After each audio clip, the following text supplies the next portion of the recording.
Okay guys, ഈ ഒരു short വീഡിയോയിലൂടെ നോക്കാനായിട്ടാണ് ഈ കാണുന്ന ട്രക്കിൻ്റെ ഒരു അടിപൊളിയായിട്ടുള്ള ഒരു കിടുക്കാച്ചായിട്ടുള്ള ഒരു ബ്രേക്ക് ടെസ്റ്റിങ്ങളൊക്കെയാണ്. ഓക്കെ, അപ്പോൾ നമുക്ക് എന്തായാലും നൈസായിട്ട് എന്തായാലും നോക്കി നോക്കാം. ഇതെന്തായാലും നോർമലായിട്ടുള്ളൊരു ട്രക്കാണ്, ഇതിന് വേറെ ട്രെയിലറോ കാര്യങ്ങളൊന്നും തന്നെ ഇല്ല. ഓക്കെ, ട്രെയിലർ ഇല്ലാത്തതുകൊണ്ടാണെന്ന് അറിഞ്ഞൂടെ, അത്യാവശ്യം നല്ല സ്പീഡിൽ കണക്ക് ഇത് സാധനം പോകുന്നുണ്ട്. ഓക്കെ, ബാക്കിയുള്ള വണ്ടി പോയതിനേക്കാളൊക്കെ ഞാനാണെങ്കിൽ ഇതിനു മുമ്പേ ഒരു ഫയർ എഞ്ചിൻ്റെ പിന്നെ നമ്മുടെ ബസ്സിൻ്റെ ബ്രേക്ക് ടെസ്റ്റിൻ്റെ ഒരു ഷോർട്ട് വീഡിയോ ഇട്ടിട്ടുണ്ടായിരുന്നു. അതാരെങ്കിലും കാണാത്തതുകൊണ്ട് പോയി കാണാം.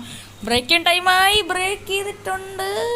എൻ്റെ അമ്പോ, വലിയ തരക്കേടില്ലാത്തൊരു ബ്രേക്കിംഗ് ആണ്, എന്നാലും സാധനം ചെറുതായിട്ടൊന്ന് സ്കിഡായി പോയിട്ടുണ്ട്. ഓക്കെ, എന്നാലും പക്ഷേ നൈസാണ്. ഓക്കെ.